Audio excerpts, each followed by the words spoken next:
On a fall Saturday, thousands of Griz fans will make their way from all over the Northwest to Washington Grizzly Stadium, which Clint Collins and his family have been doing for decades. My parents have season tickets holders since 1984, and we travel out from Camas, Washington, probably at least 3 times a season, drive about 10 hours to see our Griz. Clint grew up in Big Fork and was as passionate a Griz fan as you will find, which he made sure to pass down to his daughter Susie. If they didn't go to a game together, they would talk during, like last year's Idaho game. But halfway through it, Clint stopped responding. And we were texting back and forth, and it happened while we were out of town and while he was watching a Griz game. So he passed away doing what he loved, and that was watching his Griz play. After Clint passed, his family got together in his hometown of Big Fork to honor him in a unique way. Susie wrote notes in 4 hats from his collection, and they left them at places that told his life story, with the hope that a Griz fan would find it, wear it, and continue his legacy. They left one at Helena Flats School, where he used to work and where the gym's named after him. They gave one to the now owner of his childhood house. They dropped one off at the Big Fork Inn, where he met his wife, and one at the high school, where he graduated.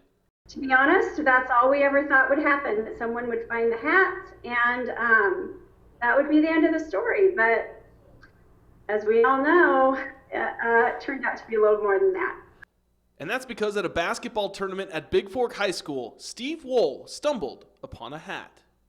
And so I looked at it, and when I tipped it over like this to look at it, see what size it was, I saw 2 paper clips and a note.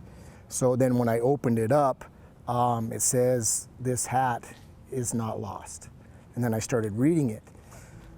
To the finder of this hat was not lost. It belonged to my dad, Clint, who we lost this past November.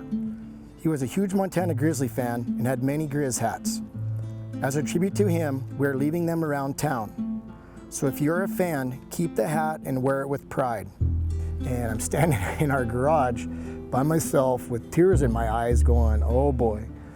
Steve's wife Ellie then posted about it on Facebook. They eventually got in touch with Susie, and that's when they started realizing this was more than a coincidence. Just to see the similarities, I was a PE teacher, he's a PE teacher. I'm a coach, he's a coach. Clint's hat collection came about and they placed hats around. We did the same for my dad when he passed away. We at the cemetery, we took his hat collection and every person got a hat and then they set it on the casket saying their last goodbyes. So that was a similarity. So does it fit? It fits, yeah. It fits. Yeah, it fits perfect, doesn't it? He was the perfect person to get my dad's hat, and he is wearing it with pride, which is amazing. So, just one hat with one note has not only formed new friendships, but has brought all of Griz Nation closer together in support of a family who lost a loved one and the perfect stranger to carry on his legacy. Probably the biggest thing is faith, I think. Faith, whether you're a big believer in God or big believer in karma or whatever may happen, or coincidence.